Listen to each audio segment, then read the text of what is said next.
अस्सलाम वालेकुम, welcome to the channel and welcome to the new topic. तो आज जो है ना हम एपिडेमियोलॉजी का सेकंड लेक्चर स्टार्ट करने वाले हैं। पहले लेक्चर में हमने बात की थी कि व्हाट इज़ एपिडेमियोलॉजी, एपिडेमियोलॉजी क्या चीज़ है और उसमें हम क्या क्या चीज़ें स्टडी करने वाले हैं, और अगर एक एपिडेमियोलॉजिस्ट है तो वो क्या करेगा, मतलब उसका काम क्या होगा, वो किस तरह से एक कम्युनिटी में हेल्प कर सकता है, और वो किस तरह से जो है ना एक कम्युनिटी को अपना स्टडी के ज़रिए जो है ना वो उसको फ़ायदा पहुंचा सकता है। तो आज का जो टॉपिक है वो भी एपिडेमियोलॉजी की इंट्रोडक्शन से ही रिलेटेड है, लेकिन हम इसमें कुछ टर्मिनोलॉजीज़ को डिस्कस करेंगे। वो कौन कौन सी टर्मिनोलॉजीज़ होंगे और वो क्यों इम्पोर्टेंट है, हम इस लेक्चर में आपको क्लियर कर देंगे। सही है। तो आज का जो टॉपिक है वो है some important terms related to the epidemiology, और ये एपिडेमियोलॉजी का सेकंड लेक्चर है। तो चलो स्टार्ट कर लेते हैं। पहले इसका है इंट्रोडक्शन टू द एपिडेमियोलॉजी। ये हमने ऑलरेडी फर्स्ट लेक्चर में डिस्कस किया है, लेकिन फिर भी मैं आपको रिवाइज करना चाहता था ताकि आप लोग उस टर्म्स को ईजिली ग्रैस्प कर सकें। तो पहले अगर हम देख लिए क्या बता रहा है कि epidemiology is the study of determinants distribution and frequency of a disease, who gets the disease and why. हमने बात की थी कि हम एपिडेमियोलॉजी में क्या चीज़ें स्टडी करेंगे, how, when, why, what, and इसके अलावा जितने भी डब्ल्यूज़ है उसको हम डिस्कस करेंगे। लेकिन मेन चीज़ क्या चीज़ थी कि डिटर्मिनेंट्स क्या है, डिस्ट्रीब्यूशन क्या है और फ्रिक्वेंसी ऑफ ए डिजीज़ क्या चीज़ है। तो ये हम एपिडेमियोलॉजी में स्टडी करते हैं। सही हो गया ना। इसके अलावा हम क्या चीज़ स्टडी करते हैं एपिडेमियोलॉजी में। So the epidemiology studies sick people, जो बीमार लोग हैं ना, एपिडेमियोलॉजी उनको डिस्कस करेगा, उसको स्टडी करेगा, और उस स्टडी के बिना पे वो क्या करेगा, एक कम्युनिटी को हेल्प प्रोवाइड करेगा। वो हेल्प किस तरह से होगी कि मिसाल के तौर पर एक कोरोना वायरस है, तो कोरोना वायरस को स्टडी करने के लिए एपिडेमियोलॉजिस्ट की ज़रूरत पड़ेगी, और जब वो एपिडेमियोलॉजिस्ट उस कोरोना वायरस वाले लोगों को या उन कम्युनिटी को डिस्कस करेगा या उसके जो है ना बारे में स्टडी करेगा, तो डॉक्टर्स को पता चल जाएगा कि हाँ इस तरह की एक डिज़ीज़ भी प्रेजेंट है जिसको हम ट्रीट कर सकते हैं, और इस तरह मैकेनिज़म्स है उसकी, वो हमारे बॉडी को डिस्ट्रॉय करता है, उसमें जो है ना हमारी लंग्स को डिस्ट्रॉय करता है। तो ये सारा काम किस बंदे का हुआ है, ये सारा काम है एपिडेमियोलॉजिस्ट का। ये ऑलरेडी हमने डिस्कस किया है। अब इसके बाद क्या होगा कि epidemiologists study healthy people to determine the crucial differences between those who get the disease and those who are spared। मतलब क्या है कि एपिडेमियोलॉजिस्ट इसमें डिफरेंसेस को मालूम करेगा। डिफरेंसेस क्या मालूम होंगे कि जो जिसको डिज़ीज़ हो गई है और जो डिज़ीज़ से बच गए, तो इन दोनों के दरमियान वो डिटर्मिन्स मालूम करना, वो डिफरेंसेस मालूम करना, ये किस बंदे का काम है, ये एपिडेमियोलॉजिस्ट का काम है। ये डिफरेंसेस मालूम करना, ये सारा काम जो है ना डिजीज़ से रिलेटेड, ये एपिडेमियोलॉजिस्ट करेगा। अच्छा, इसके अलावा ये क्या करेगा, एपिडेमियोलॉजिस्ट स्टडी एक्सपोज्ड पीपल। ये वही बात बता रहे हैं, वो लोग जिसको डिजीज़ हुए ना, तो वो एक्सपोज पीपल है ना। एक्सपोज पीपल का मतलब ये है कि जिसको डिजीज़ हो गई है, सही है, तो उनको जो है ना स्टडी करना, ये काम किस बंदे का है, ये एपिडेमियोलॉजिस्ट का है। अच्छा, epidemiologist studies non-exposed people to determine the crucial effect of the exposure। अब सिर्फ epidemiologist उस बंदे को जो है ना डिस्कस नहीं करेगा, स्टडी नहीं करेगा जो एक्सपोज्ड है, नॉन एक्सपोज को भी डिस्कस करेगा। हम आगे कुछ टर्म्स पढ़ेंगे जिसका नाम है एक होता है स्टडी ग्रुप, सही है, और एक होता है कंट्रोल ग्रुप, सही है, और एक को हम दूसरा नाम भी कहते हैं डिजीज़ ग्रुप। डिजीज़ ग्रुप में वो लोग होते हैं जिसको डिजीज़ हो गई है, और कंट्रोल ग्रुप में वो लोग होते हैं जिसको डिजीज़ नहीं हुई। तो हम इनके दरमियान जो है ना डिफरेंसेस को देंगे कि अच्छा, कंट्रोल वालों को जो है ना डिजीज़ क्यों नहीं हुई, सही है, डिजीज़ वालों को डिजीज़ क्यों हो गई है। तो ये सारा डिफरेंसेस मालूम करना, ये किसका काम है, एपिडेमियोलॉजिस्ट का। मिसाल के तौर पर आपको एक एरिया दिया जाए, मिसाल के तौर पर आपको पेशावर दी गई है, सही है, सही हो गया। तो पेशावर में मिसाल के तौर पर आपको ये मालूम करना हो कि एक डिज़ीज़ के बारे में स्टडी करना है, और एक होगा कंट्रोल ग्रुप, सही है। आप दो ग्रुप्स उठाएंगे एक में मिसाल के तौर पर इसमें जो है ना 10 बंदे हैं और इसमें भी 10 बंदे हैं, तो आप देखेंगे कि ये डिज़ीज़ वाले लोग जो है ना, इसको क्यों डिज़ीज़ हुई है, कौन सी डिज़ीज़ हुई है और क्यों ये डिज़ीज़ इसमें जो है ना स्टार्ट हो गई। कंट्रोल ग्रुप में आप देखेंगे कि अच्छा इन वाले बंदों को जो है ना डिज़ीज़ तो नहीं है, लेकिन क्यों इनको डिज़ीज़ नहीं हुई, ये लोग भी पेशावर में रह रहे हैं ना और ये वाले लोग भी पेशावर में रह रहे हैं, तो इनको क्यों डिज़ीज़ नहीं हुई और इनको क्यों डिज़ीज़ हो गई है। तो इसके अलावा और भी बहुत सारे डिफरेंसेस होते हैं। तो इन डिफरेंसेस को मालूम करने का काम किस बंदे का है, ये एपिडेमियोलॉजिस्ट का है। सही हो गया। तो ये सारी बातें याद रख लिया करो। समटाइम्स जो है ना एग्ज़ामिनर जो है ना वो पूछ रहा होता है कि एपिडेमियोलॉजिस्ट करेगा क्या, एपिडेमियोलॉजिस्ट का काम क्या है। ठीक है, वो स्टडी ऑफ डिजीज़ तो करेगा, लेकिन किस तरह से, वो कौन कौन से ग्रुप्स को डिस्कस करेगा, वो कौन कौन से एक्सपोजर्स को डिस्कस करेगा। तो ये सारी बातें याद रख लिया करो। अच्छा, अब इसके बाद क्या है, ये उसकी कुछ लेटेस्ट डिफिनेशन है कि the study of the distribution and determinants of the health related states or even in specified population and application of this study to control the health problem. यही बात बता रहे हैं कि हम पहले क्या करेंगे, हम उस डिज़ीज़ को स्टडी करेंगे। कहाँ पे स्टडी करेंगे, हम पॉपुलेशन में डिस्कस करेंगे उसको। सही है, मतलब पॉपुलेशन को डिटेल में स्टडी करेंगे, और जब हम उसकी स्टडी कर ले उस इवेंट्स की, जो इवेंट्स उन पॉपुलेशन में हो रही है एक कम्युनिटी में, तो फिर हम उसको जो है ना कंट्रोल करने की कोशिश करेंगे। सही है, उस कंट्रोल करने की कोशिश में हम क्या करेंगे, जितने भी ये हमने ये स्टडी की है ना, इसकी एप्लीकेशन करेंगे। मतलब हम उस स्टडी की एप्लीकेशन करेंगे for the control of health problem. If we control the health problem, so हमें यहाँ पे पता लग जाएगा कि अच्छा अब इस कम्युनिटी में ये डिज़ीज़ ख़त्म हो गई है। मिसाल के तौर पर कोरोना वायरस है, तो कोरोना वायरस में ये कंटिन्यूसली क्या कर रहे हैं, स्टडी कर रहे हैं। और वो स्टडी किस चीज़ के लिए है, वो इसलिए हो रही है कि हम किस तरह से ये कोरोना वायरस को ख़त्म कर सकते हैं, इसको इरेडिकेट कर सकते हैं, इससे हम अपने आप को बचा सकते हैं। सही है, तो वो स्टडी क्या करेगी, एक डिज़ीज़ के हवाले से होगी, पॉपुलेशन में होंगे, और जो इवेंट्स हुए हैं उसके हवाले से।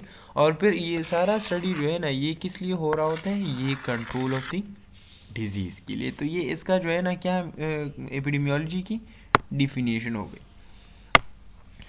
अच्छा, आगे चलते हैं। यूजेस ऑफ एपिडेमियोलॉजी क्या है, ये वही बातें हैं। To determine, describe and report the natural course of a disease, disability, injury and death. क्या करना है, हमने उस डिज़ीज़ को जो है ना स्टडी करना है, उसको डिटर्मिन करना है, उसको डिस्क्राइब करना है, उसके नेचुरल कोर्स को डिस्कस करना है। नेचुरल कोर्स का मतलब ये है कि ये डिज़ीज़ किस तरह से एक बंदे को ख़राब कर सकती है, किस तरह उसकी बॉडी को ख़राब कर सकती है, ये कौन कौन सी डिसेबिलिटीज़ ला सकती है, ये कौन कौन सी इंजरी ला सकती है, और ये किस तरह से जो है ना डेथ कर सकती है। मिसाल के तौर पर कोविड-19 है, तो कोविड-19 क्या करेगी, आपकी जो है ना रिस्पायरेटरी फेलियर करेगी। तो ये natural course of A disease है। ये किस तरह से डिसेबिलिटी लाती है, ये आपके लंग्स को जो है ना ख़त्म कर देती है। तो ये यूजेस ऑफ एपिडेमियोलॉजी हो गए। अब क्या चीज़ है, दूसरा काम क्या है एपिडेमियोलॉजी का, to aid in the planning and development of health services and program. Simple सी बात है कि अगर आप एक स्टडी करते हैं एक डिज़ीज़ के हवाले से, तो आप फिर जो है ना हम क्या करेंगे, उस स्टडी की एप्लीकेशन करेंगे, उसको अप्लाई करेंगे। और एप्लीकेशन किस तरह से होंगी, हम उसकी डिज़ीज़ के बारे में प्लानिंग करेंगे, और फिर अपने हेल्थ सर्विसेज और प्रोग्राम जो है ना उनको डेवलप करेंगे कि हाँ इस तरह से एक डिज़ीज़ है, वो किसी ज़माने में बहुत ख़तरनाक थी। मिसाल के तौर पर अगर हम देख लें, कोरोना वायरस नहीं, सॉरी, मलेरिया जो है ना, ये भी एक ज़माने में बहुत ख़तरनाक डिज़ीज़ थी। लेकिन अगर हम अब यहाँ पे देख लें तो ये एक नॉर्मल सी डिज़ीज़ बन गई है। क्यों, क्योंकि एपिडेमियोलॉजिस्ट ने उनके बारे में स्टडी किया, और फिर उनके बारे में स्टडी करने के बाद अब उसकी स्टडी को एप्लीकेशन के तौर पे इस्तेमाल किया जाता है। हम उसको ईज़िली ट्रीट कर सकते हैं। सही हो गया, तो ये इस तरह से। तीसरा काम क्या करेगा, to provide administrative and planning data. अब क्या मतलब है एडमिनिस्ट्रेटिव एंड प्लानिंग डाटा का, मतलब ये है कि अगर आप एक डिज़ीज़ के बारे में स्टडी करते हैं तो आपके पास एक डेटा कलेक्शन हो जाती है। सही है, तो आप उस डेटा को जो है ना स्टोर कर लेते हैं फॉर द फ्यूचर वेलबींग। हम अगर किसी बंदे को, मिसाल के तौर पर ये कोविड-19 है मिसाल के तौर, सही है, अब हमने क्या कर लिया, एक डेटा कलेक्शन कर ली। अब आपने देखा होगा कितनी डेटा कलेक्शन हो गई है आज तक। मतलब अगर हम देख ले तो 2 साल में कोविड-19 के बारे में हमने इतना स्टडी किया है कि पिछले 200 साल में हमने नहीं किया था। लेकिन जब उसकी आउटब्रेक हो गई, जब उसकी जो है ना पेंडेमिक बन गया, तो हमने बहुत ज़्यादा स्टडी जो है ना कोविड-19 के बारे में स्टार्ट कर ली। तो अब का क्या काम है, अब इस स्टडी को, अब इस डेटा को हम क्या करेंगे, एक स्टोर करेंगे। जब हम इसे स्टोर करेंगे तो हमें पता चलेगा कि अच्छा ये कोर्स ऑफ मैकेनिज़्म क्या है, ये कोविड-19 किस तरह से जो है ना आया था, फिर इसकी जो है ना फिर किस तरह से ये एपिडेमिक बन गया, फिर इससे जो है ना एपिडेमिक पेंडेमिक किस तरह से बन गया। तो ये सारा एक एडमिनिस्ट्रेटिव एंड प्लानिंग डेटा के लिए हम यूज़ करते हैं। अच्छा, अब इस डेटा को हम क्या करेंगे, अब हम इसको स्टोर करेंगे ताकि फ्यूचर में हम इसको यूज़ कर सकें। मिसाल के तौर पर 2050 में इसकी आउटब्रेक दोबारा हो जाती है, तो हमारे पास पहले से ही डेटा प्रेजेंट होगा कि अच्छा इस तरह से जो है ना हमने डेटा कलेक्ट किया था 2020 में, और उस डेटा के हवाले से ये वो डिज़ीज़ है जिसका नाम है कोविड-19। तो हम इजीली उसको जो है ना डिज़ीज़ को ट्रीट कर पाएंगे। तो ये एक एडमिनिस्ट्रेटिव एंड प्लानिंग डेटा के लिए हेल्प करा रहा होता है।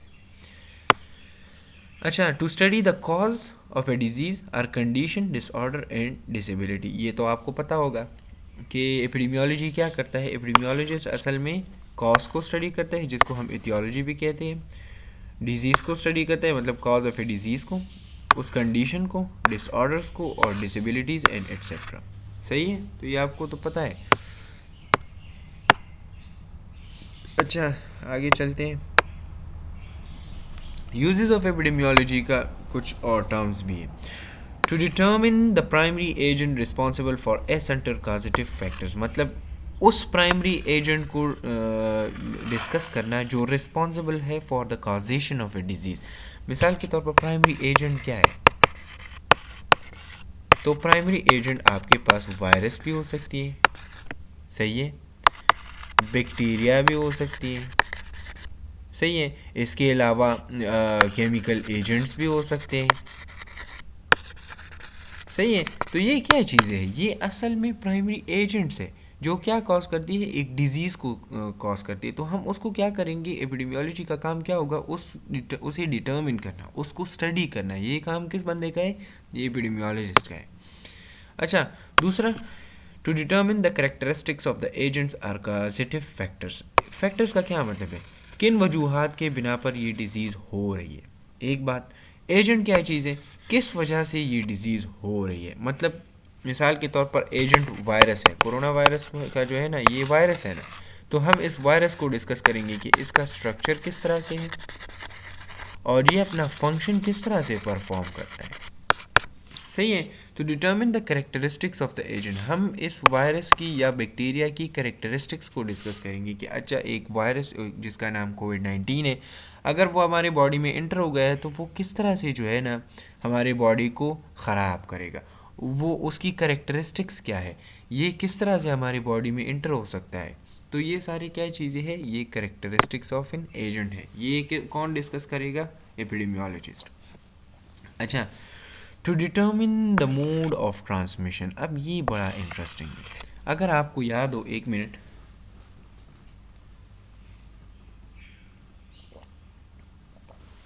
अच्छा अगर आपको याद हो, हमें बहुत ज़्यादा बताया गया था कि आप कोविड-19 से अगर आप अपने आप को बचाना चाहते हैं, अभी भी बता रहे हैं, तो आपने क्या करना है, मास्क पहनना है, सही है।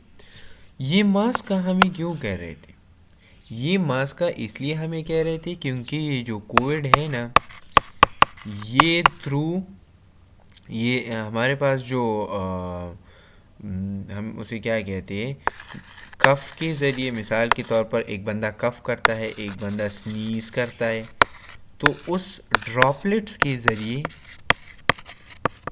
ये दूसरे बंदे को क्या हो सकता है, ट्रांसफ़र हो सकता है, सही है। अब हमें किस तरह से पता चला कि अच्छा कोविड-19 अगर ड्रॉपलेट्स एक बंदे से जो है ना एक ड्रॉपलेट्स के ज़रिए ये कोविड-19 दूसरे बंदे को ट्रांसफ़र हो सकती है, ये हमें किसने बताया, ये तो ये असल में हमें बताया एपिडेमियोलॉजी ने। एपिडेमियोलॉजिस्ट ने स्टडी किया कि हाँ, अगर एक बंदा जो है ना वो मास्क पहनेगा तो उसकी जो ड्रॉपलेट्स है वो दूसरे बंदे तक नहीं पहुँचेगी। तो इस तरह हम इस मोड ऑफ ट्रांसमिशन को जो है ना कंट्रोल कर सकते हैं, ट्रांसमिशन ऑफ कोविड-19 को कंट्रोल कर सकते हैं। तो मोड ऑफ ट्रांसमिशन को जो है ना मालूम करना, ये किस बंदे का काम है? ये एपिडेमियोलॉजिस्ट का काम है। मोड ऑफ ट्रांसमिशन मुख्तलिफ हो सकते हैं। अगर आप देख लें तो मोड ऑफ ट्रांसमिशन मिसाल के तौर पर अगर हम देख लें एड्स का, तो एड्स का जो मोड ऑफ ट्रांसमिशन है वो अलग है। अगर हम HIV का देख ले तो उसका अलग है। अगर हम स्किन इन्फेक्शंस के देख ले तो स्किन इन्फेक्शंस के जो मोड ऑफ ट्रांसमिशन है वो बिल्कुल ही मुख्तलिफ है। तो एक ट्रांसमिशन के मैकेनिज़्म को मालूम करना कि ये डिज़ीज़ दूसरे बंदे को इस मैकेनिज़्म से ट्रांसमिट हो सकती है, इसको हम मोड ऑफ ट्रांसमिशन कहते हैं। सही है? तो ये काम किस बंदे का है? एपिडेमियोलॉजिस्ट का। अच्छा, to determine the contributing factors. Contributing factors का क्या मतलब है? मतलब कौन कौन से ऐसे वजूहात है जिसके बिना पर ये एक डिज़ीज़ जो है ना वो क्या हो सकती है, वो बहुत ज़्यादा हो सकती है। मिसाल के तौर पर आपने सुना होगा कोविड-19 का कि गर्मियों में इसकी जो ट्रांसमिशन है वो ख़त्म हो जाती है, लेकिन अगर सर्दियाँ हो जाए तो इसकी ट्रांसमिशन और बढ़ जाती है। ये अब ये जो सीज़न है ना, ये एक कंट्रीब्यूटिंग फैक्टर है रिलेटेड टू द कोविड-19। मतलब अगर गर्मियाँ है, मौसम जो है ना वो गर्म है, तो उसकी ट्रांसमिशन कम हो जाती है। मिसाल वो कह रहे थे कि कोविड-19 उसमें सरवाइव नहीं कर पाता। तो इस तरह से अगर सर्दियाँ हैं तो फिर उसकी जो है ना अकरेंस बहुत ज़्यादा हो जाती है, तो इसको हम कंट्रीब्यूटिंग फैक्टर्स कहते हैं। वो उस डिज़ीज़ के लिए कंट्रीब्यूट कर रहा होता है। तो ये सारा स्टडी करना एपिडेमियोलॉजिस्ट का काम है।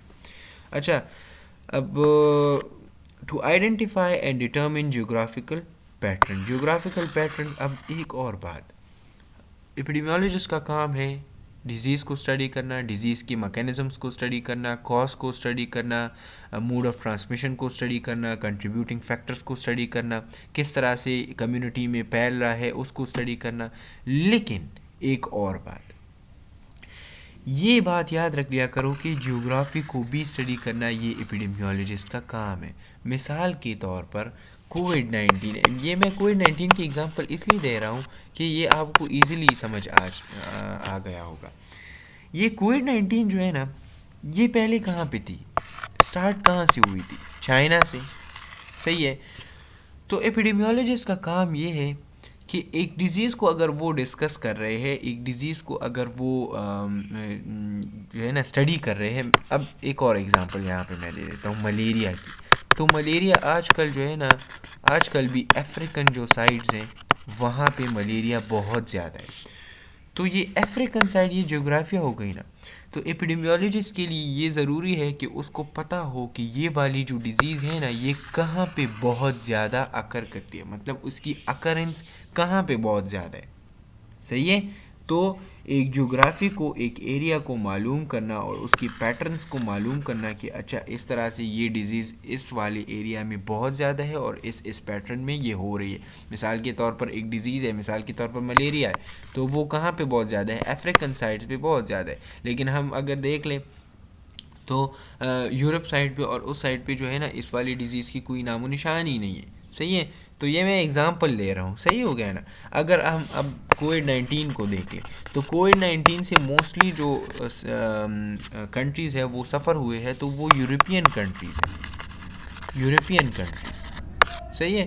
तो यूरोपियन कंट्रीज़ क्यों जो है ना वो इससे बहुत ज़्यादा सफ़र हुए हैं। अगर हम देख ले, ये यहाँ पे आपको एक इंटरेस्टिंग से जो है ना बता दूँ, अगर हम देख ले एशिया की जो कंट्रीज़ हैं वो इतने सफ़र नहीं हुए जितनी यूरोपियन कंट्रीज सफ़र हुए। क्यों?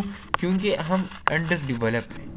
सही है? अब डेवलपिंग कंट्रीज़ में, यूरोपियन कंट्रीज़ में BCG वैक्सीन जो है ना वो मोस्टली यूज़ नहीं हो रहा होता, लेकिन हम यहाँ एशिया में BCG वैक्सीन की जो है ना इम्यूनाइजेशन ज़रूर करते हैं। तो उसकी वजह से जो है ना हमारी जो कोविड-19 है वो ज़्यादातर ट्रांसमिट नहीं हुई। तो एक एपिडेमियोलॉजिस्ट के लिए ये ज़रूरी है कि वो ज्योग्राफिया को जान ले कि एक डिज़ीज़ है तो वो कौन से ज्योग्राफिया में ज़्यादा प्रेजेंट होती है और दूसरी ज्योग्राफिया में कम प्रेजेंट होती है। अच्छा, आगे चलते हैं। ये कुछ बेसिक्स हैं। अच्छा, 2 ब्रॉड टाइप्स ऑफ एपिडेमियोलॉजी, ये ऑलरेडी हमने डिस्कस किया है, लेकिन मैं एक अलग सा जो है ना वीडियो बनाऊंगा जिसमें हम डिस्कस करेंगे। ये 2 टाइप्स ये हैं और 3 टाइप्स जो है ना वो और टाइप्स है, लेकिन हम उसको बाद में स्टडी करेंगे। फिर हम पहले हमने ये डिस्कस किया था, लेकिन अभी हम इसको जो है ना बाद में डिटेल में डिस्कस करेंगे, सही है। तो डिस्क्रिप्टिव एपिडेमियोलॉजी है एंड एनालिटिकल एपिडेमियोलॉजी है, examining the distribution of a disease in a population and observing the basic features of it distribution, ये वही बात बता रही है। एंड एनालिटिकल एपिडेमियोलॉजी क्या चीज़ है? अच्छा, 1 मिनट में आपको समझा देता हूँ। ये डिस्क्रिप्टिव एपिडेमियोलॉजी में क्या बता रहा है, डिस्क्राइब करेगा, सही है। Examining the distribution of a disease, distribution of a disease को हम जो है ना स्टडी करेंगे डिस्क्रिप्टिव एपिडेमियोलॉजी में। एग्जामिनिंग का क्या मतलब है? एग्जामिनिंग का मतलब ये है कि हम उसको एग्जामिन करेंगे, हम उसका पता लगाएंगे। किस चीज़ का? कि एक डिजीज़ इस पॉपुलेशन में कितनी फैली हुई है, and observing the basic features of it distribution, कौन कौन से ऐसे बेसिक फीचर्स है जिसकी वजह से ये डिज़ीज़ इस कम्युनिटी में, इस पॉपुलेशन में स्प्रेड आउट हो गई है। क्लियर? अच्छा, analytical epidemiology, investigating an hypothesis about the cause of a disease by studying how exposure related to a disease। मतलब क्या है इसका, कि अगर हम देख लें ना तो एनालिटिकल एपिडेमियोलॉजी में हम हाइपोथेसिस की स्टडी करेंगे। हाइपोथेसिस का मतलब क्या है? मिसाल के तौर पर अगर मैं देख लूँ तो मलेरिया का जो कॉज है वो क्या है? प्लास्मोडियम है। Plasmodium is the cause of malaria. तो अगर प्लास्मोडियम इसका कॉज है तो मैं इसको स्टडी करूँगा, मैं इस हाइपोथेसिस को स्टडी करूँगा कि अच्छा, आपने जो हाइपोथेसिस दिया है, आपने एक स्टेटमेंट दी है कि प्लास्मोडियम है, प्लास्मोडियम की वजह से मलेरिया होता है, तो मैं ये देखूँगा कि अच्छा ये बात ठीक भी है कि नहीं। तो मैं इसके लिए क्या यूज़ करूँगा? एक्सपेरिमेंट यूज़ करूँगा। एक्सपेरिमेंटल प्रोसेस के बिना पे मैं क्या करूँगा? इसको मालूम करूँगा कि हाँ मलेरिया का जो काज है वो क्या है? वो प्लास्मोडियम, सही है। So investigating an hypothesis about the cause of a disease, cause of a disease को मालूम करना by studying how exposure relate to a disease. मतलब क्या है exposure related to a disease का मतलब ये कि किस तरह से एक एरिया में ये डिज़ीज़ फैल गई है, और अगर आप इसकी कॉज को बता रहे हैं कि इसका कॉज ये है, तो इस कॉज को स्टडी करने का नाम क्या है? Analytical epidemiology. अच्छा, नेक्स्ट स्लाइड की तरफ चलते हैं। अब 5 W's इन एपिडेमियोलॉजी, ये ऑलरेडी हमने डिस्कस की है, what, who, where, when and why, सही है। डायग्नोसिस आर हेल्थ इवेंट्स, अब हम इसको डिटेल में स्टडी करने वाले हैं कि व्हेन का क्या मतलब है, वेयर का क्या मतलब है, सही है। तो अब देख लो, डायग्नोसिस आर हेल्थ इवेंट, कौन सी, व्हाट का क्या मतलब है कि क्या, सही है। तो हम अब पहले मालूम करेंगे कि क्या चीज़ हुई है, तो हम उसको डायग्नोस करेंगे। डिजीज़ को डायग्नोस करना और हेल्थ इवेंट को डायग्नोस करना, इसका नाम क्या है? व्हाट। ये डब्ल्यू का मतलब व्हाट जो है ना, इसका मतलब ये है कि डायग्नोस करना, मालूम करना, किस चीज़ को? हेल्थ इवेंट को, कि कौन सी डिजीज़ आई हुई है, ठीक। इसके बाद हु, किस बंदे को हुई है, तो उसका क्या है? पर्सन। वेयर, कहाँ पे हुई है, तो प्लेस। टाइम, व्हेन, सही है, कब। कॉजेज, कॉजेज क्या है? रिस्क फैक्टर्स क्या है? एंड मूड ऑफ ट्रांसमिशन क्या है? तो ये क्या चीज़ है? हाउ एंड वाई, किस तरह से और क्यों। Causes, risk factors and moods of transmission, किस वजह से हुई है, कौन कौन से ऐसे फैक्टर्स है जिसकी वजह से ये डिजीज़ हुई है, और मूड ऑफ ट्रांसमिशन क्या है। तो इसको हम जो है ना हाउ एंड वाई में डिस्कस करते हैं, ठीक हो गया। इसके बाद यहाँ पे आप देख लो, ये इसकी जो है ना वो है 3 essential characteristics of a disease that we look for in a descriptive study. Descriptive study में हम किस चीज़ को डिस्कस करेंगे? ये ऑलरेडी हमने उस स्लाइड में डिस्कस किया, लेकिन हम यहाँ पे डायग्रामेटिकली डिस्कस करने वाले। तो अगर हम डिस्क्रिप्टिव स्टडी करते हैं ना, तो डिस्क्रिप्टिव स्टडी में हम पर्सन को मालूम करेंगे, प्लेस को मालूम करेंगे और टाइम को मालूम करेंगे।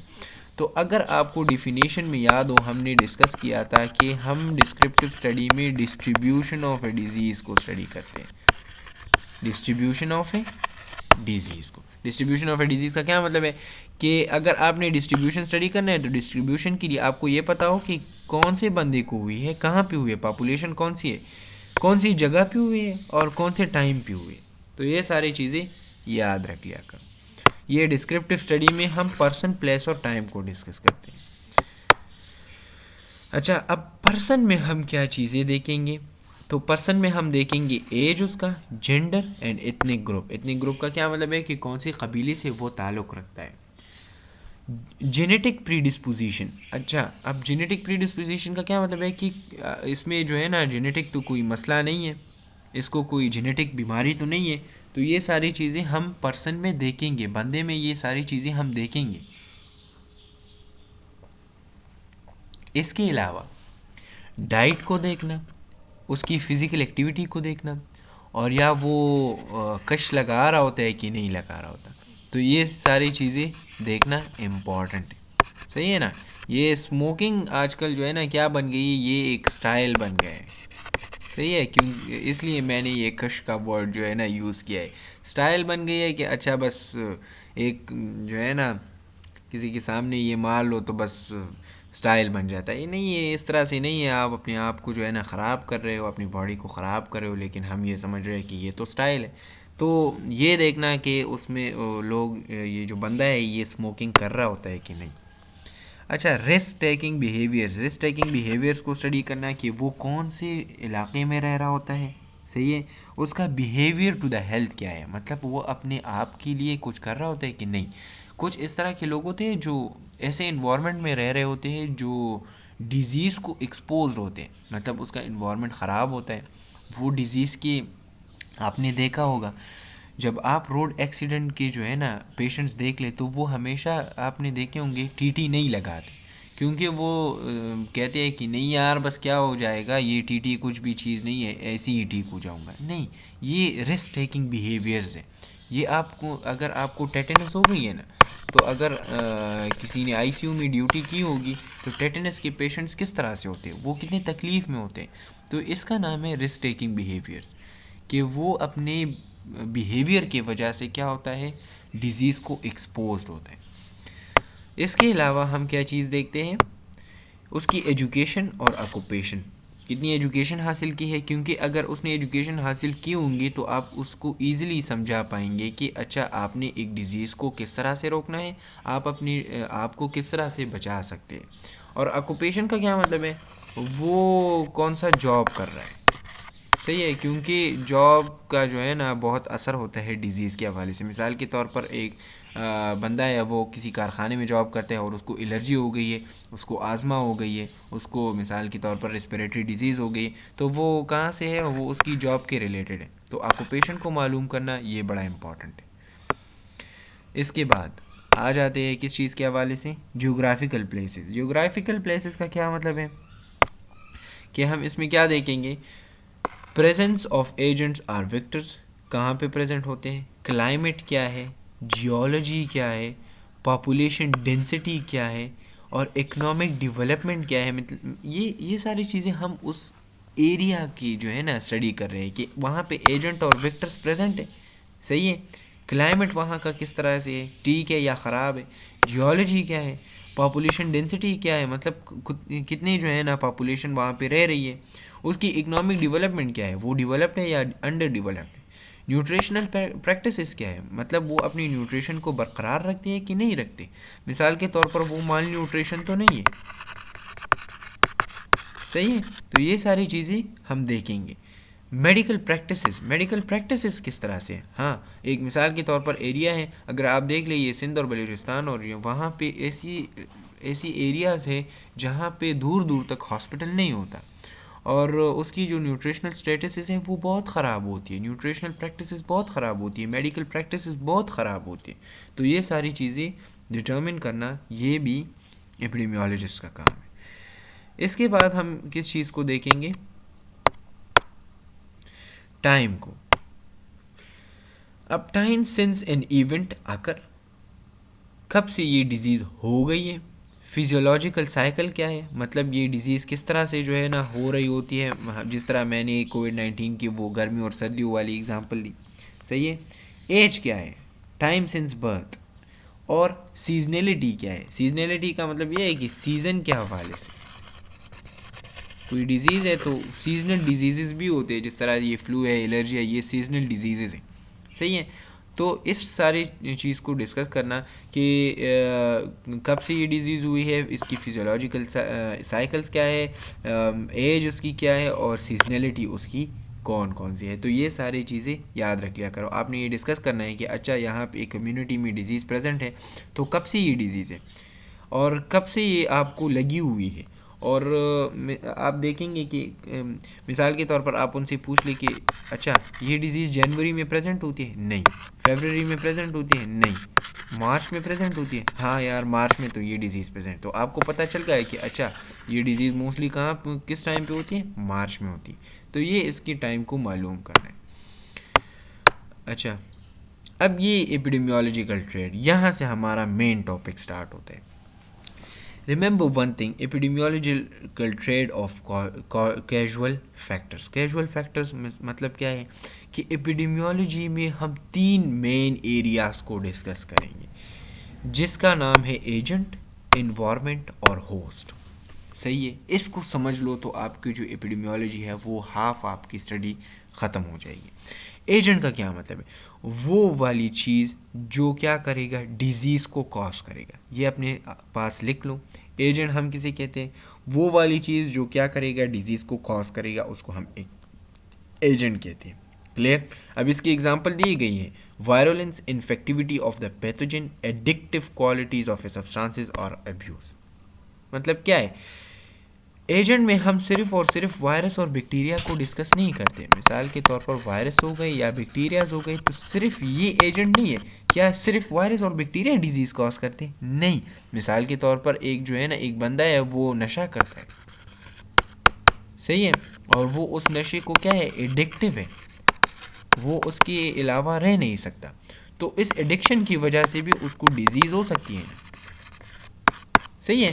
तो वो वाली चीज़ जो एक बंदे में डिजीज़ कॉज करे, उसको हम क्या कहते हैं, एजेंट कहते हैं। It is the most important factor of the epidemiological trade. अच्छा, इसके बाद इन्वायरमेंट पे आ जाते हैं। इन्वायरमेंट क्या है, माहौल, किस तरह से माहौल में हम रह रहे हैं, हमारी सैनिटरी कंडीशन क्या है। अब मैं इसको जो है ना वो वाले वर्ड्स यूज़ नहीं करूँगा जो आपको समझना है, मैं सिंपल वर्ड्स यूज़ करूँगा, उर्दू के वर्ड यूज़ करूँगा ताकि आपको समझ आ जाए।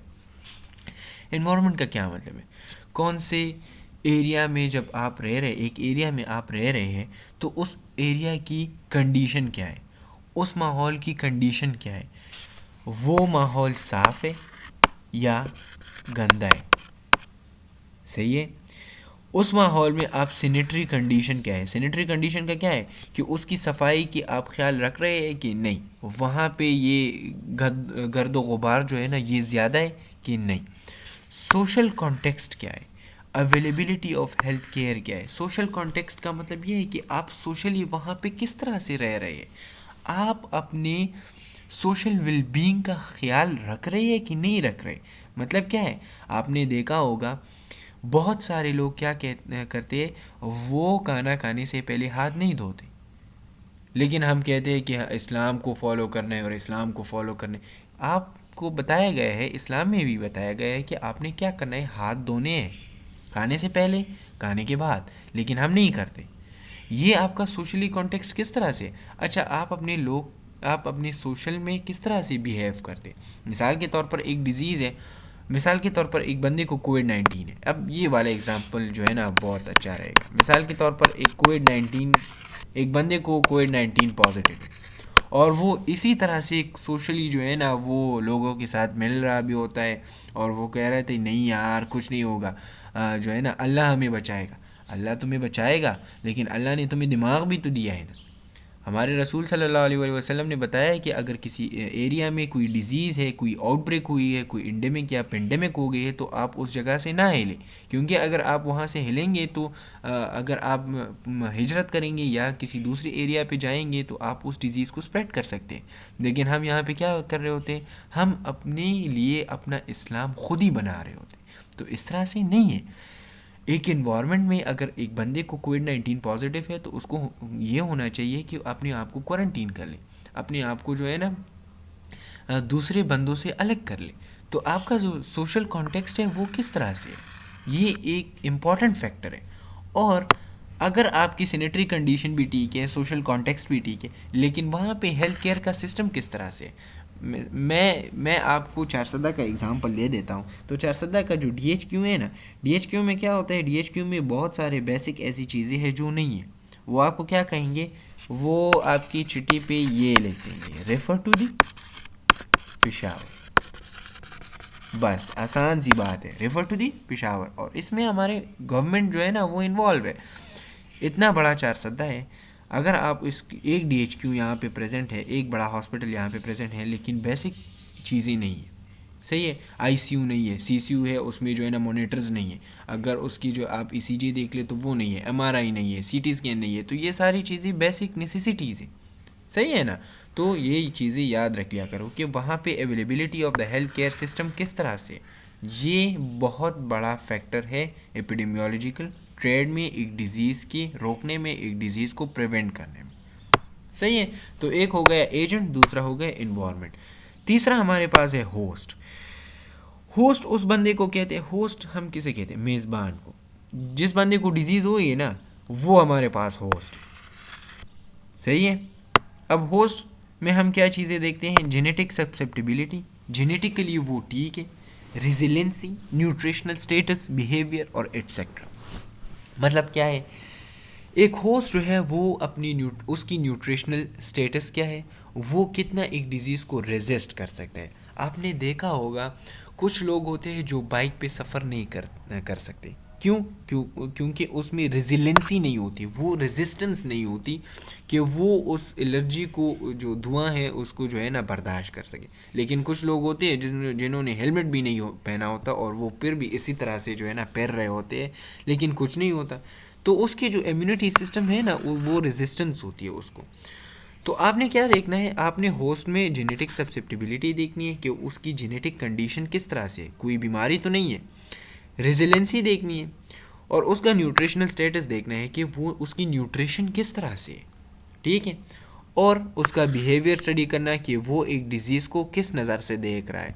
मिसाल के तौर पर अगर वो कोविड-19 पॉजिटिव है, लेकिन वो बता रहा है कि नहीं यार कुछ नहीं होगा, मैं तो जो है ना लोहे का बना हुआ हूँ, मुझे कुछ नहीं होगा, तो इस तरह से जो बिहेवियर्स हैं ना वो बड़े ख़तरनाक होते हैं। लेकिन उसका अगर बिहेवियर ये है कि अच्छा मुझे डिज़ीज़ हो गई है, मुझे अब इसको ट्रीट करना है, प्रॉपरली इसकी ट्रीटमेंट करानी है, तो ये भी एक बिहेवियर है। तो ये सारी चीज़ें डिस्कस करना ये इम्पॉर्टेंट है रिलेटेड टू द होस्ट। अब अगर एपिडेमियोलॉजी का बंदा है ना, तो वो मोस्टली क्या करेगा, एक एजेंट को डिस्कस करेगा, एक एनवायरनमेंट को डिस्कस करेगा और एक होस्ट को डिस्कस करेगा। तो ये असल में एक मेन स्लाइड्स है related to the epidemiological triad. अगर आपसे पेपर में पूछा जाए कि एपिडेमियोलॉजिकल ट्रेड क्या है, तो आपने ये लिखना है कि एजेंट होता है, एनवायरनमेंट होता है, होस्ट होता है। एजेंट में हम क्या चीज़ें डिस्कस करते हैं, एनवायरनमेंट में हम क्या चीज़ें डिस्कस करते हैं और होस्ट में हम क्या चीज़ें डिस्कस करते हैं। इन सारे के मजमूए को हम कहते हैं एपिडेमियोलॉजिकल ट्रेड। अच्छा, अब आगे चले जाते हैं। सो एपिडेमिक्स अकर इन, अब ये वाला जो स्लाइड है ना इसको छोड़ दो, ये मैं आगे आपको फिर जो है ना समझा दूंगा कि ये क्या चीज़ होती है। ये वाले यहाँ पे देख लो, हेल्थ अब क्या चीज़ होती है। हेल्थ ये कुछ कॉमन टर्मिनोलॉजीज है। हेल्थ क्या चीज़ है, it is a state of complete physical, mental and social wellbeing, not mainly the absence of a disease or infirmity. Health हम किस चीज़ को कहते हैं, हेल्थ का मतलब है कि एक बंदा है उसकी कंडीशन कंप्लीट फिज़िकली भी ठीक हो, मेंटली भी ठीक हो और वो सोशली वेलबींग भी हो, उसमें जो है ना एब्सेंस ऑफ ए डिज़ीज़ हो। एब्सेंस ऑफ ए डिज़ीज़ या इन्फॉर्मिटी का मतलब ये है कि उसमें कोई डिज़ीज़ की प्रेजेंस ना हो, तो इसको हम सेहत कहते हैं। सेहत का नाम क्या है, सेहत का मतलब क्या है, सेहत हम उसको कहते हैं कि एक बंदा है मिसाल के तौर पर और वो बिल्कुल ही ठीक ठाक है, सोशली भी ठीक है, मेंटली भी ठीक है, फिज़िकली भी ठीक है और उसमें कोई डिज़ीज़ है ही नहीं, तो इसका मतलब है सेहत। क्लियर। अच्छा, होस्ट हम किसे कहते हैं, होस्ट का मतलब है इज़ ए पर्सन और other animal that harbours an infectious agent. अब यहाँ पे अगर हमने देख लिया ना होस्ट का क्या मतलब है, होस्ट का मतलब ये है कि वो एनिमल या पर्सन जो क्या करेगा, एक इन्फेक्शियस एजेंट को जो है ना हार्बर्स करेगा, मतलब वो इन्फेक्शियस एजेंट्स उसमें प्रेजेंट है लेकिन वो उसको उसकी परवरिश कर रहा होता है। क्लियर है ना? जिस तरह हमने ये वाले देख लिए है ना, आप यहाँ पे देख लिए, हमने ये स्टडी किया कि होस्ट क्या चीज़ होती है। होस्ट उसकी न्यूट्रिशनल स्टेटस को डिस्कस करना है, बिहेवियर को उसकी डिस्कस करना है, स्टेटस को डिस्कस करना है और जेनेटिक सब्सिप्टिबिलिटी। तो यहाँ पे होस्ट का क्या मतलब है? यहाँ पे होस्ट का मतलब है कि वो वाला बंदा, सॉरी, वो वाला बंदा जिसमें डिजीज़ प्रेजेंट होता है और वो उसकी परवरिश कर रहा होता है। मिसाल के तौर पर एक बंदे में एक डिजीज़ प्रेजेंट है तो वो होस्ट है ना। एक एनिमल है उसमें वो इन्फेक्शन, मिसाल के तौर पर उसके अंदर वायरस प्रेजेंट है तो वो होस्ट हो गया है ना। सही है? तो वो एनिमल या वो बंदा जिसमें इन्फेक्शियस एजेंट प्रेजेंट होता है उसको हम क्या कहते हैं? होस्ट कहते हैं। इन्वायरमेंट हम किसे कहते हैं? In an epidemiological context, refers to the habitat in which the biological agent and the host exist, survive and originate. Environment हम किसे कहते हैं? Environment हम उसे कहते हैं कि वो वाला habitat जिसमें बायोलॉजिकल एजेंट, वो एजेंट जो डिजीज़ कॉज करेगा, वो होस्ट सरवाइव करता है और ओरिजिनेट करता है। मतलब वो वाली एरिया जहाँ पे बायोलॉजिकल एजेंट और होस्ट रह रहे होते हैं उसको हम क्या कहते हैं? इन्वायरमेंट कहते हैं। क्लियर? अब एजेंट्स किसे कहते हैं? एजेंट्स बहुत सारे होते हैं। Or biological, physical, chemical factor that contribute to the occurrence of a disease. Agent मैंने आपको बता दिया कि वो वाली चीज़ जो बायोलॉजिकल, केमिकली या फिजिकली कंट्रीब्यूट करे डिजीज़ को लाने में, तो इसको हम कहते हैं एजेंट्स। अब आ जाते हैं बायोलॉजिकल एजेंट्स के हवाले से। अब एजेंट्स मैंने बताया कि बहुत सारे होते हैं। तो एजेंट्स में पहला है बायोलॉजिकल एजेंट जिसका नाम है virus, bacteria. Such as virus, bacteria are often necessary causes for the infectious diseases. Infectious diseases कौन काज करता है? Biological agents. Clear?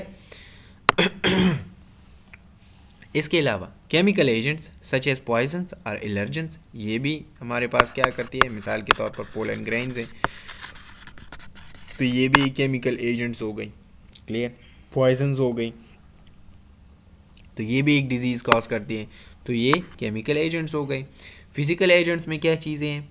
Physical agents such as radiation, noise और heat are all non biological agent that are frequently not necessary causes for a disease but contributing factors. मतलब क्या है कि physical agents इस तरह के होते हैं जिस तरह रेडिएशन हो गई, नॉइस हो गई, हीट हो गई। सही है? तो ये नॉन बायोलॉजिकल है लेकिन ये मोस्टली डिजीज़ को कॉज नहीं करती लेकिन उसमें कंट्रीब्यूट करती है, मतलब उस डिजीज़ कॉज करने में स्पीड अप करती है। सही है? उसमें हेल्प करती है। डायरेक्टली वो डिजीज़ कॉज नहीं करती लेकिन उसमें हेल्प करने के लिए ये फिजिकल एजेंट्स यूज़ हो सकते हैं, ये अपने कंट्रीब्यूशन कर सकते हैं, ये कंट्रीब्यूटिंग फैक्टर्स होते हैं। क्लियर? तो ये बेसिक्स है। अच्छा, एपिडेमियोलॉजिकल की टर्म्स, ये आसान है, ये आपको याद होने चाहिए क्योंकि ये एपिडेमियोलॉजी के रिलेटेड ये वर्ड्स आपने बहुत सारे अभी आप जब स्टडी करेंगे तो ये आपने अभी ये कोविड-19 में बहुत सारे सुने होंगे, लेकिन फिर भी यहाँ पे स्टडी करना तो इम्पॉर्टेंट है, आपको याद करना इम्पॉर्टेंट है। स्पोरेडिक का क्या मतलब है? ये आसान है। Refers to a disease that occurs infrequently या इरेगुलरली। वो डिजीज़ जो इनफ्रीक्वेंटली या इरेगुलरली कॉज हो इसको हम कहते हैं स्पोरेडिक।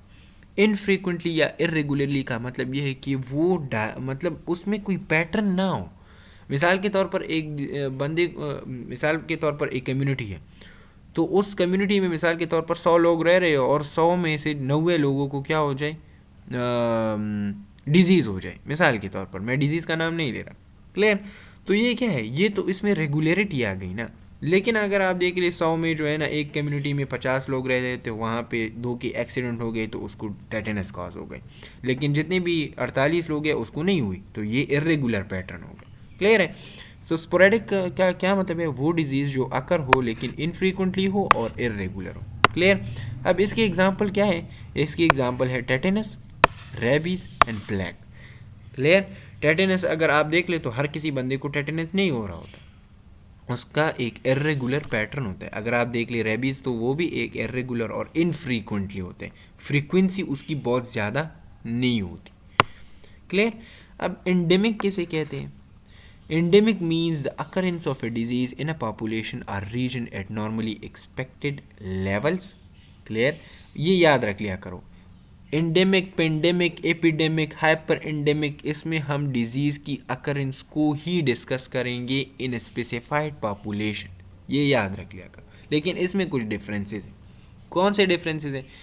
अब देख लो। Means the occurrence of disease in a population or region at normally expected level. Normally expected level का मतलब है कि वो डिजीज़ जो पॉपुलेशन में अकर होती है, उसकी अकरेंस होती है, वो मौजूद होता है, तो उसकी जो अकरेंस है ना वो नॉर्मली एक्सपेक्टेड लेवल तक होती है। मतलब क्या है कि मिसाल के तौर पर पेशावर में एक एरिया है, तो वहाँ पे एक मिसाल के तौर पर एक डिज़ीज़ हो रही है, तो वो डिज़ीज़ वहाँ तक ही महदूद होगी। क्लियर, नॉर्मली एक्सपेक्टेड लेवल तक ही होंगी। अब जब मैं एग्जांपल दूंगा तो आपको समझ आ जाएगा। Endemic implies that the disease is able to maintain itself in a population or region without cases entering the population or region from outside। क्या मतलब है कि उस डिजीज़, जो डिज़ीज़ वहाँ पे हो रही है ना, तो वो वहाँ के ही लोगों को हो रही है और वहाँ की इन्वायरमेंट की वजह से हो रही है। मतलब उसको किसी आउटसाइड की ज़रूरत नहीं है। आउटसाइड का क्या मतलब है? मिसाल के तौर पर पाकिस्तान में कोविड-19 नहीं है, तो कोविड-19 इस तरह से नहीं है कि बस वो जो है ना यहाँ पे नमूदार हो गए, नहीं। मिसाल के तौर पर आपने देखा होगा ईरान से जो है ना कुछ लोग आ गए थे, सही है, तो वो यहाँ पे आकर पाकिस्तान में उस डिज़ीज़ को स्प्रेड कर दिया। तो ये आउटसाइड से ये जो है ना एजेंट आकर पाकिस्तान में वो स्प्रेड स्टार्ट हो गई। लेकिन कुछ इस तरह की डिजीज़ होते हैं जिसको बाहर की रीजन से, पॉपुलेशन से ज़रूरत नहीं होती।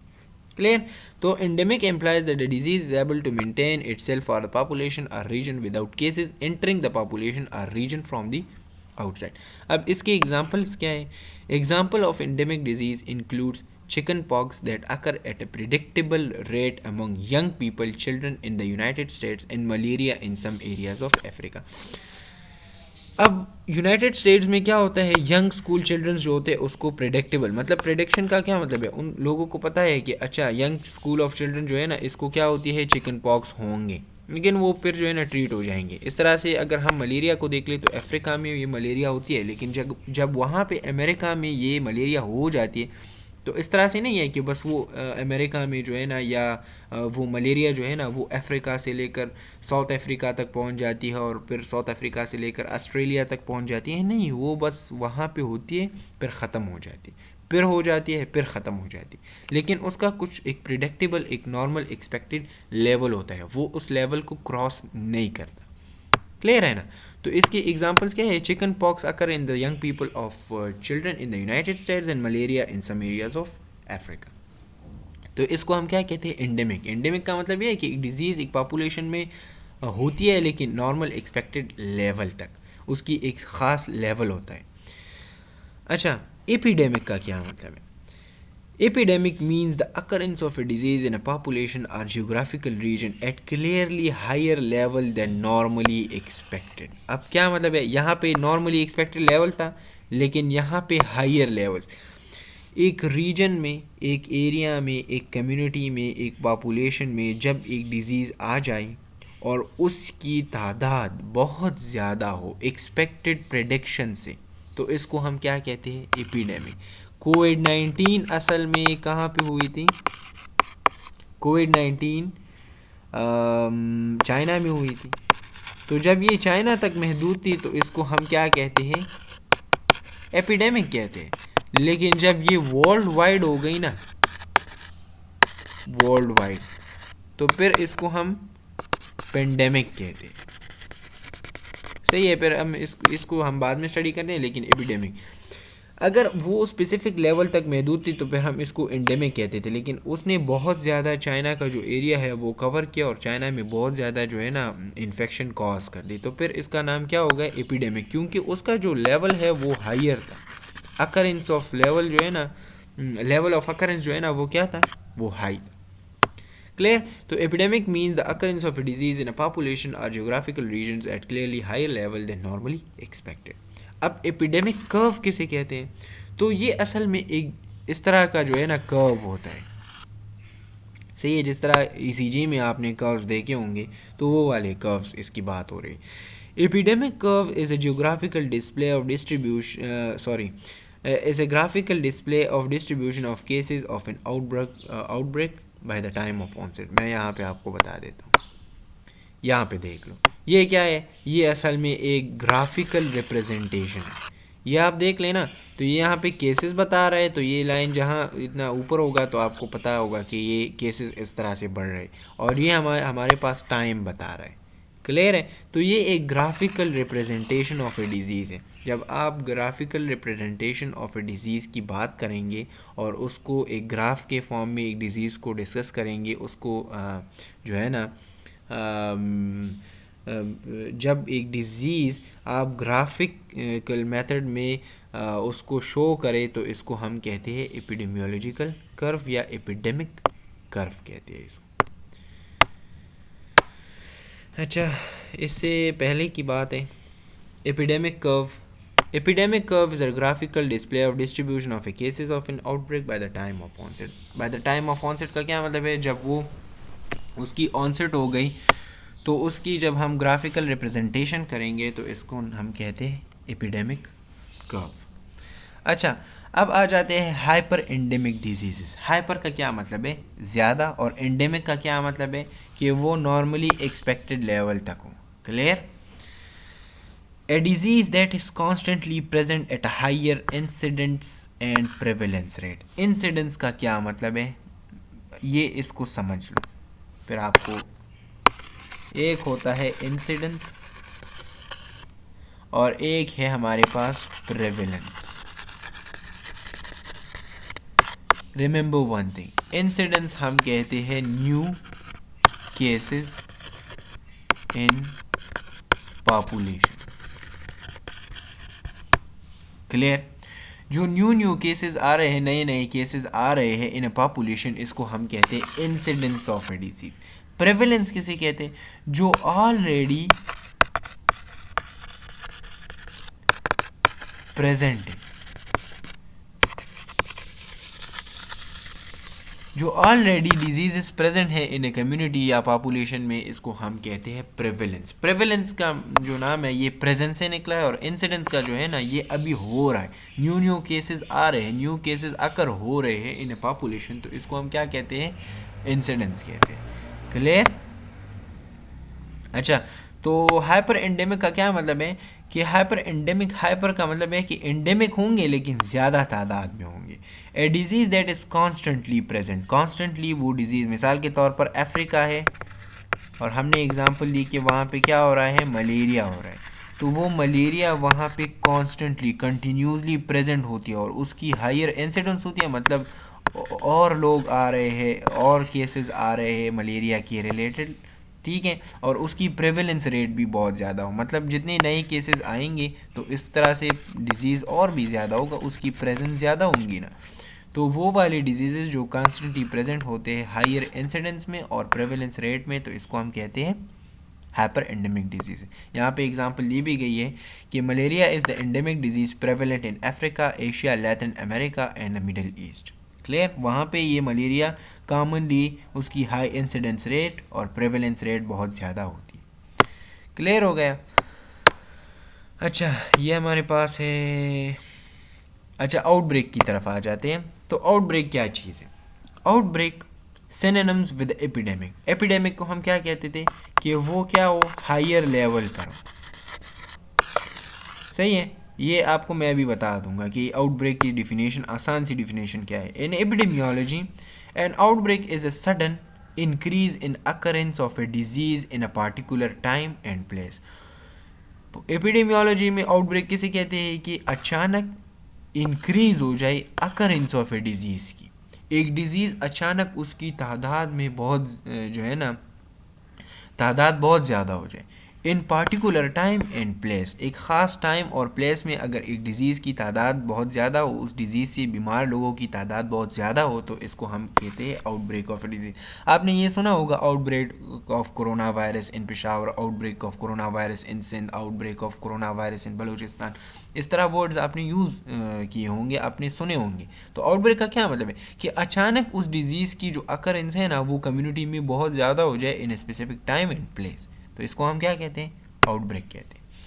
It may affect a small and localized group or impact upon thousands of people across an entire continent. क्या मतलब है इसका कि अगर एक डिजीज़ की आउटब्रेक हो जाए तो वो क्या कर सकते हैं, वो स्मॉल ग्रुप से लेकर थाउजेंड्स ऑफ पीपल को क्या कर सकता है, इन्फेक्ट कर सकता है, वो डिज़ीज़ की वजह से उस लोगों को क्या कर सकता है, इफ़ेक्ट कर सकता है. So it may affect the from small population towards the large population. Clear. अब पेंडेमिक किसे कहते हैं, ये वर्ड तो आपको आना चाहिए. An epidemic occurring over a very wide area and usually affecting a large proportion of the population. जब एक डिजीज़ बहुत ज़्यादा कंट्रीज़ को या कॉन्टिनेंट्स को इन्फेक्ट करे या अफेक्ट करे तो इसको हम कहते हैं pandemic. Covid is the best example of pandemic. आपने देखा है कोविड-19 सारे वर्ल्ड वाइड में जो है ना, वर्ल्ड वाइडली वो क्या हो गई है, वो स्प्रेड हो गई. वर्ल्ड वाइड जो है ना उन्होंने लोगों को इन्फेक्ट किया है. सब कॉन्टिनेंट्स और कंट्रीज़ को जो है ना कोविड-19 ने इन्फेक्ट किया है. तो इसका जो है ना, इसको हम फिर क्या कहते हैं, पेंडेमिक. कि एक लार्ज एरिया को इफ़ेक्ट करना, फिर इसको हम क्या कहते हैं, कोविड-19 सॉरी पेंडेमिक कहते हैं. अच्छा, इसके बाद आ जाते हैं कुछ बेसिक टर्मिनोलॉजीज़ है. आइसबर्ग कॉन्सेप्ट है. तो आइसबर्ग कॉन्सेप्ट मतलब क्या है कि कुछ डिजीज़ ऐसे होते हैं, आपने सुना होगा कि वो सिम्टम लेस होते हैं, वो कम्युनिटी में प्रेजेंट होते हैं लेकिन उसकी कुछ सिम्टम्स नमूदार नहीं होते. सही है. तो अब आइसबर्ग क्या चीज़ है. So iceberg concept is the tip is the only visible much like the clinical appearance of a disease. Bulk of the problem may be hidden from view. Example, tuberculosis cases are not always clinically visible. मतलब क्या है कि tuberculosis लोगों में present होते हैं लेकिन कुछ टाइम तक वो सिम्टम लेस होते हैं. जब वो बंदा बहुत ज़्यादा ख़राब हो जाता है तो उसकी सिम्टम्स नमूदार शुरू हो जाते हैं. अब यहाँ पे अगर हम देख लें ना, ये आइसबर्ग का क्या मतलब है, यहाँ पे ये असल में इस तरह से निकला हुआ है. तो अगर आप एक समंदर में देख लें, तो अगर आप इस तरह से जो है ना एक पहाड़ को देख रहे हैं, एक आइस के पहाड़ को देख रहे हैं, तो बर्फ़ के पहाड़ का अगर आप देख लें तो उसकी जो सब क्लिनिकल डिजीज़ अगर हम देख लें तो वो बहुत ज़्यादा है. इसका बड़ा पार्ट जो है ना वो समंदर के अंदर प्रेजेंट होता है. क्लियर है, सही है ना.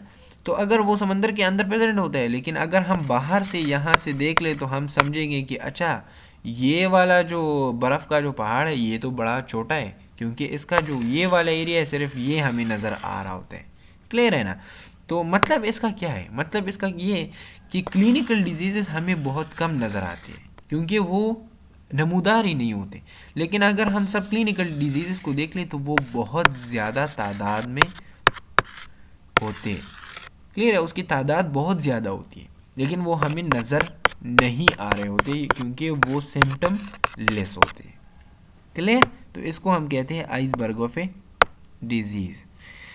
अच्छा, इसको जो है ना हम एक अलग डिटेल डिस्कशन में डिस्कस करेंगे कि यहाँ पे अगर हम देख ले तो iceberg concept of infection disease हो गए. कॉन्सेप्ट ऑफ इन्फेक्शियस डिजीज़ के कुछ इन्फेक्शियस डिजीज़ इस तरह से है कि वो उसके सिम्टम्स नमूदार नहीं होते. जब उसको डिजीज़ बहुत ज़्यादा हो जाए, तो जब उसकी बॉडी ख़राब हो जाए तो उसके बाद उसकी सिम्टम्स नमूदार हो जाते.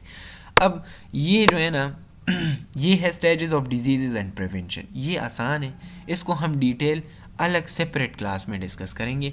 इससे पहले आपको मैं बताना चाहता था कि यहाँ पे आपने अभी जो है ना एंडेमिक और ये पेंडेमिक सारे स्टडी किए ना, तो एक स्लाइड यहाँ पे रहती है जिसका नाम है एपिडेमिक्स अकर. एपिडेमिक्स किस तरह होती है. क्लियर है. जब एक जब एक डिज़ीज़ की अकरेंस होती है एट हायर लेवल और बहुत ज़्यादा लोग उससे इन्फेक्ट होते हैं, तो उसकी वजूहात क्या होते हैं. तो remember one thing, host, agent and environmental factor are not in balance. Host है, एजेंट है, इन्वायरमेंटल फैक्टर्स है, तो ये सारे बैलेंस नहीं होते. Clear. Due to new agent, मिसाल के तौर पर कोविड-19 इज़ ए न्यू एजेंट, तो उसकी वजह से भी एपिडेमिक्स हो सकते हैं. जिस तरह से कोलेरा है तो उसकी वजह से भी एपिडेमिक हो गए थे. Due to change in existing agent like infectivity, pathogenicity and virulence. क्या मतलब है कि अगर आपको पता हो कोई कोविड-19 का जो है ना उसने कुछ चेंजेस उसमें आ गए थे, उसका जो डीएनए पैटर्न है उसमें चेंजेस आ गए थे। तो अगर उस एग्जिस्टिंग एजेंट में कुछ चेंज आ जाए और वो फिर से जो है ना डिजीज़ कॉज करे, तो इसको हम कहते हैं due to change in the existing agent, उसकी वजह से हमें एपिडेमिक्स हो सकती है। Due to change in the number of susceptible in the population, susceptible in the population का क्या मतलब है कि मिसाल के तौर पर एक पॉपुलेशन है और उस पॉपुलेशन में 1000 लोग जो है ना वो रह रहे हैं, और स्लोली इसमें जो है ना 50 लोगों को क्या हो गई है, कोविड-19 हो गई। अगर आप एक हफ्ते बाद देख ले तो 150 को हो गई है, क्लियर है। अब दूसरे हफ्ते के बाद आपने देख लिया तो 350 को हो रही है, अब इसके बाद आपने देख लिया तो 550 को इन्फेक्शन हो गई है, क्लियर है। तो ये सब्सेप्टेबल की जो है ना क्या हो गई है, नंबर चेंज हो रहे हैं, लोगों को इन्फेक्शन हो रहा है। तो जितना इन्फेक्शन बढ़ेगा उतना जो है ना एपिडेमिक कॉज होगा। पॉपुलेशन में जितने लोगों को इन्फेक्शन होगी, एपिडेमिक्स उतनी जल्दी कॉज होगा। Due to environmental changes that affect transmission of agents of growth of the agent, इस तरह की कुछ बीमारियाँ, मिसाल के तौर पर आप देख लिए टाइफाइड हो गया, मलेरिया हो गया, तो वो इन्वायरमेंटल चेंजेस की वजह से वो क्या करता है, उस ट्रांसमिशन ऑफ एजेंट्स में हेल्प करता है। मिसाल के तौर पर अगर आप देख लें मलेरिया, तो इसमें क्या इन्वॉल्व है, इसमें एक वेक्टर इन्वॉल्व है। वेक्टर क्या करता है, वो ट्रांसमिशन करता है। वेक्टर किस चीज़ को हम कहते हैं, जो एजेंट को ट्रांसमिट करेगा। यहाँ पे वेक्टर कौन है, मॉस्किटो एक वेक्टर है ना, सही है। तो जब मॉस्किटो एक वेक्टर है तो ये इन्वायरमेंटल फैक्टर्स, अगर आपके इन्वायरमेंटल फैक्टर्स या इन्वायरमेंटल एरियाज जो है ना वो ठीक है, तो वहाँ पे मलेरिया की कॉजेज़ बहुत कम होगी, क्योंकि वो वेक्टर वहाँ पे सरवाइव नहीं कर पाता, क्लियर है। लेकिन अगर इन्वायरमेंटल चेंजेस है और उसकी वजह से आपकी जो ट्रांसमिशन ऑफ एजेंट्स वो क्या हो जाए, वो डिस्टर्ब हो जाए, तो क्या हो सकती है, ग्रोथ ऑफ द एजेंट हो सकती है, और उस ग्रोथ की वजह से क्या हो सकती है, एपिडेमिक कॉज हो सकते हैं। तो अगर आपसे अगर वाइवा में या क्वेश्चंस या क्वेश्चन आंसर्स में पूछा जाए कि एपिडेमिक किस तरह से होते हैं, तो रिमेंबर वन थिंग, जब होस्ट एजेंट इन्वायरमेंट की जो है ना बैलेंस ख़राब हो जाए, न्यू एजेंट आ जाए, change in the existing agent आ जाए, या पॉपुलेशन में जितने भी सब्सेप्टेबल लोग हैं उसकी तादाद बहुत ज़्यादा हो जाए, या इन्वायरमेंटल फैक्टर्स की वजह से एपिडेमिक आ सकती है, क्लियर है। यहाँ पे अपने लेक्चर को अख्ताम की तरफ ले जाते हैं। Remember one thing, epidemiology very interesting है, ठीक है। इसके बाद हम स्टेजेस ऑफ प्रिवेंशन को डिस्कस करेंगे, और एक इम्पॉर्टेंट टॉपिक है हर्ड इम्यूनिटी। मैं इसको सेपरेटली इसलिए बना रहा हूँ ताकि आपके पास नोट्स बन जाए, आपके पास इस तरह का एक पैटर्न बन जाए जिसको आप जो है ना ईजिली स्टडी कर सकें, क्लियर है। और इसके अलावा जितनी भी डिजीज़ है, जितनी भी टॉपिक्स है वो हम स्लोली डिस्कस करेंगे और मैं अपलोड करता जाऊँगा, आप इसको फॉलो कर सकते हैं। और रिमेंबर वन थिंग, जितनी भी और टॉपिक्स हैं, मिसाल के तौर पर एनाटॉमी, फिजियो हो गई, फार्माकोलॉजी हो गई, पैथोलॉजी हो गई, वो भी मैं डिस्कस करता हूँ अपने चैनल पे। तो अगर किसी को ज़रूरत हो तो आप उसको देख सकते हैं, आप उसको फॉलो कर सकते हैं। नेक्स्ट लेक्चर में मिलेंगे, और नेक्स्ट लेक्चर में हम जो है ना प्रिवेंशन को डिस्कस करेंगे कि किस तरह एक डिज़ीज़ को हम प्रिवेंट कर सकते हैं, कौन कौन से ऐसे स्टेजेस है जिस पर हम इसको प्रिवेंट कर सकते हैं। फिर उसके बाद हर्ड इम्यूनिटी, और फिर उसके बाद टाइप्स ऑफ डिजीज़। तो बहुत सारे टॉपिक्स हैं, हम स्लोली इसको डिस्कस करेंगे और जल्दी से ही मैं अपलोड कर दूंगा। तब तक के लिए इजाज़त दें, अस्सलाम वालेकुम।